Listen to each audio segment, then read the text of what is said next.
Hey everybody, welcome back to Champ and Sons, and we have got a new franchise series going. This time it is going to be in the NHL, and we are starting up with the expansion franchise from NHL 21 again. We're going to do this little redo, I guess you could say, as we have ourselves the Houston Aeros. Now, someone had pointed out to me in one of the last videos, the previous series, that the Houston Aeros were a real team. I did not know that. Um, so we are. I looked them up, and they went through a lot of changes over their time. Starting out, they were more, I guess, blue, at least in the color. They were blue, had the word arrows across the uniforms. Well, you can't do that here um, in this game. So we changed it up a little bit. And what I wanted to do really was pay kind of an homage to the Houston Oilers. I think everybody can agree that the Oilers are the original uh, and really the only Houston football team. The Texans are, no, they're nothing. They're nobody. All right. But the Oilers, they're really the true Houston football team. So this is kind of paying a little homage to them, mainly with their team colors. Um, Now, through this, we do go through multiple iterations of the color scheme along with all the logos, right? So the first and second logo pretty much stay. It's the third logo that changes. And what I mean by the color scheme is, like, as you see us doing the jerseys and all that right now, you'll see the colors come in to where they are more Houston Oilery, more of the Houston Oiler type of colors, and which I really enjoy how they come out in the end. The blue you see on the screen, it does become a lighter blue a little bit later on, and so, and if it does look kind of choppy, I'm just going to throw this out there. This is sped up quite a bit. The time it took to do all of this was probably a little over an hour um, to get everything the way I wanted it and to get it right. So because of that, we do. I am playing this really fast. I think it's about 800 times speed. So we gotta cut it down some. Uh, but either way, we are doing these jerseys. The home and away jerseys stick with the football team. Um, the blue, the red, and the white really they stick together. Now the alternate jersey. One thing I found when researching history on the Houston Aeros was that they were the AHL affiliate for, I'm not sure who was before, but now it's the Minnesota Wild, right? And in fact, Houston in real life technically no longer has the hockey team. They moved over up to Iowa, and so they are the Iowa, I think, Wild actually, is what they're called. I watched them play here at the Cedar Park Center uh, this last weekend, so about a week ago from the time I'm doing this recording right now. And so the alternate uniform, I do stick with what I say closer to their colors these that they have now. Um, but I that New Jersey probably will hardly ever be worn. I'll say that because I really like how these came out. The powder, I guess powder blue. I don't know if you'd call that powder blue. That blue shade. I'll just call it the blue. The blue shading turned out really well. Uh, and mixed in with the white. Now, I will go back and you'll see I end up changing stuff like the color of the pants and all that. Uh, just to, I don't know, the white looks ridiculous. It looks like a pair of breeches, you know? And these guys are just out there skating in boxers, and that ain't right. So I changed the color. Oddly enough, I think it worked in terms of making it not look like boxers. So this is the first color change you see me going through, right? And really, the main color I needed to change was that blue. And that's now you have to go through and change it on everything. And the darker blue one, I think, is more the realistic. Although, if you look at pictures of them, it's a pretty dang bright blue that they wear. But either way, I prefer the darker blue. I like how that turned out. And I think these jerseys and our uniforms as a whole turned out pretty dang well. So this is an expansion franchise, and we're going to have to make a lot of decisions to determine where do we want to take the team. Obviously, you want to win the Stanley Cup. Like that's a given. I'm not talking about that. What I'm talking about is what type of style of offense should we play? What type of style of defense should we play? And we're going to have to figure this out as we go through the season, right? And so I'll be playing some games off camera. Most of them will be simulations. What we'll do is probably show one game from every month of the season, right? Just to keep the series kind of short. And each episode will focus on that one game. I won't load it up like I can do with my Madden. I won't load it up into two, mainly just because hockey and football, the flow of those sports are so different that, um, I think we can do two episodes of Madden, but you just can't do two of hockey. I've tried it. It's ridiculous, to be honest with you. But either way, so we will do that throughout the season. So as we go, starting in the next episode, when we open the season up, if you start seeing things that are out there that we could do better, put it down in the comments. Let me know where I need to improve. Hockey is not my main game that I play. Madden probably is. MLB The Show is. But definitely not hockey, right? So if you got something, let me know what it is, and we'll see if we can't make changes to that. And scouting, I am going to be taking a look at the scouting a little bit deeper than I did in the last series. One, I didn't really understand it. This time I'm kind of trying to take some time to understand how that all works. Their scouting is set up so differently that I don't know. I never really focused on it all that much. Never done too many hockey series in general. Uh, so we will take a look and focus on the scouting. And this first year, it's going to be big. I think I know the standard ownership goals that they put in place in terms of like trade for a first round pick or have a certain number of picks, all that type of junk. But being able to actually scout out talent, move some guys around. We will get into the expansion draft in this episode, so you'll see what our team looks like before heading into the regular season. Okay, so we'll be taking a look at all those players, but we're going to have to shift some guys around and figure out where we can get new, younger guys to fit in. That's going to be the biggest thing for us, right? And it's taking a look at the long term. So I can tell you, even when we get to the expansion draft, what I'm going to be looking for pretty much is going to be guys who, I'm going to try to get guys that are not too old. You know what I mean? I'm going to try to get guys that do not have that much age on them and generally have a multi-year contract. Right? Now, that's really what I prefer to look for, is if you have a multi-year contract. So when I pick them up, if they have 2 years left or 3 years left, that would be ideal. One, that is basically trade capital at that point. And then, you start taking a look at where can we shift some guys? What are their value, right? Some of these older guys that we're going to have to pick up. So that we may pick up guys in the expansion draft strictly for probably just trading them away. I mean, that's a possibility of something that's going to happen. Some guys may not see that much ice time. We'll have to see how the season actually plays out. But it's kind of like I've said with this game and really any rebuild, we have to get the young guys in. Veteran leadership is great. This game, I think, at least in the last one, does make a point to say we need veteran leadership on the team.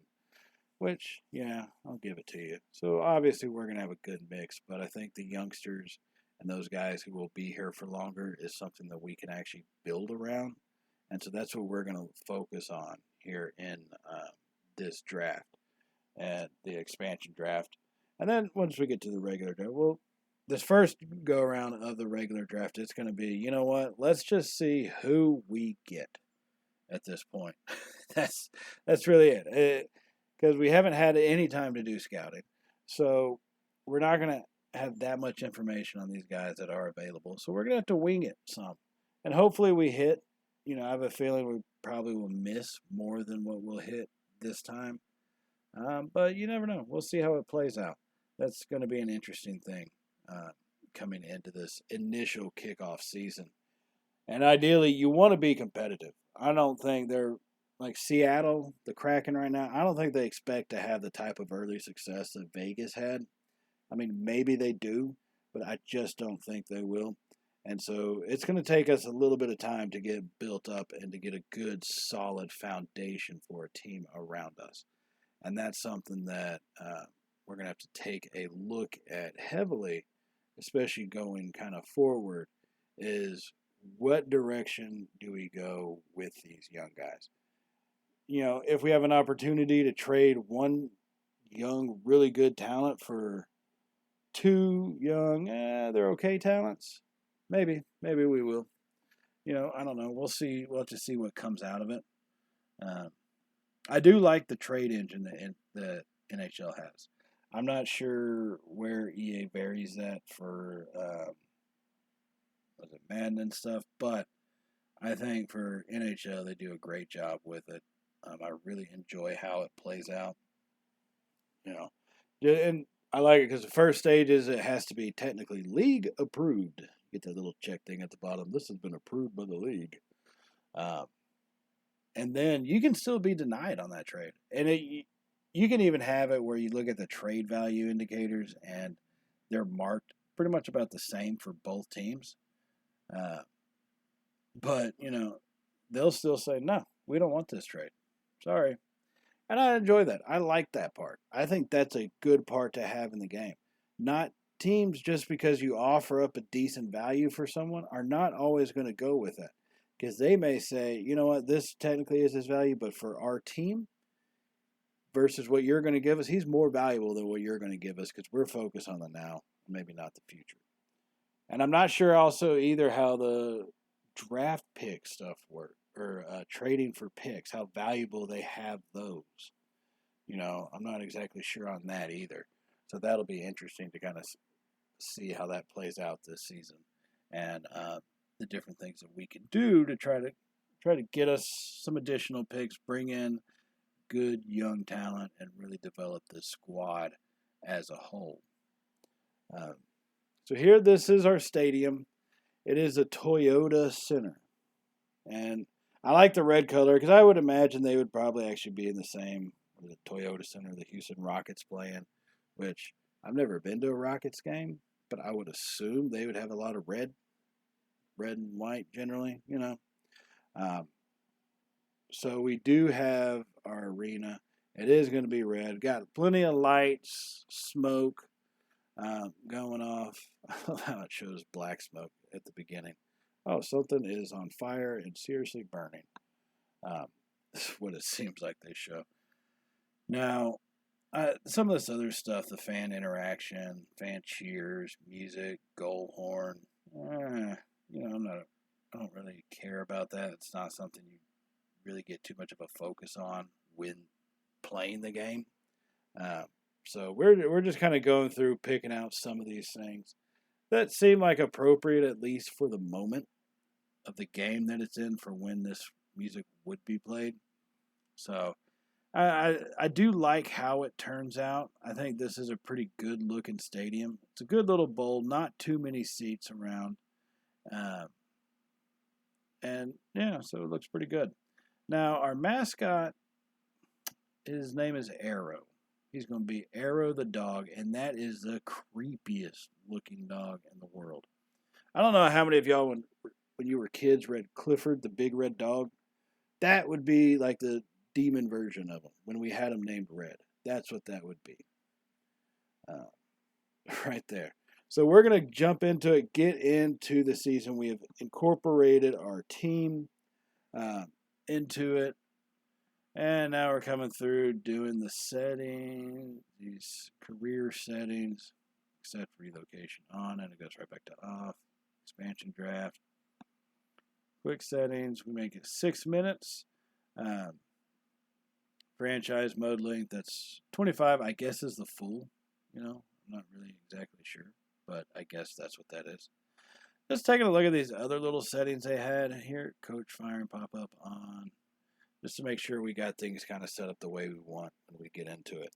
Now, once we are in the game, I will be tinkering around with the sliders, and once I have the final slider set available, I will let y'all know and go over those with y'all. So here we are going to be coming into the expansion draft right now. And once again, we are kind of going through it a little quick. You will see me picking up a good amount of defenders and wing players. And that's really because I think for now, yeah, we need to have some good stars on offense. But at the same time, we need to at least be solid in the defensive end. All right, if we can at least be solid defensively, that'll give us a shot in a lot of games. And that's really all it takes. You need to be tied or behind by one when it comes to a lot of games. And maybe you get a lucky bounce your way. The puck bounces off somebody's knee that comes skating into the zone, bounces off the post and in. You're going to need a lot of that as we go through. Now, a lot of these teams, I'm not taking, obviously, their number one player. Like I said, I was looking for contract length and age. Okay, those were the biggest things that had a value to me. But at the same time, there's no way teams would allow some of their best talent to go. They would obviously have some form of protection on them. Okay, or else every expansion franchise that there is would come in and just dominate the league for probably 2 to 3 years because they'd have all the best players from every team. Now, it may take them a little bit to get used to each other, but, I mean, that's basically what you're saying would happen. So we don't go for the top guys. We go for the young mid-range guys. And one positive thing about that also is it allows us to have some flexibility with our salary cap. So we can now have some wiggle room when it comes to free agency, right? Like that's something we're going to have to focus on in the off seasons. It's not so much this one because we don't really have the full understanding of the makeup of our team with all these guys together, but it's definitely in the future. We're going to have to look at free agency as an opportunity for us to bring in some good, efficient talent, right? That's going to be the biggest thing, is getting in the talent guys and also that we can develop. One thing about our team, and I'll say this, I kind of regret as I watch this over, I probably should have grabbed at least one of those top guys because those are all generally X Factor guys, and we don't have a single X Factor on our team. So that's just, not what you want to have. That's going to make things a little bit more difficult, right? Not having a single X Factor on the squad. So we are coming to the end of it here. Just looking at how many we have left, about 7, 8 picks coming in. Most of our spots, the wing, the left wing and center are completely filled with the minimum needed. We still need right wing, defense, and one more goalie.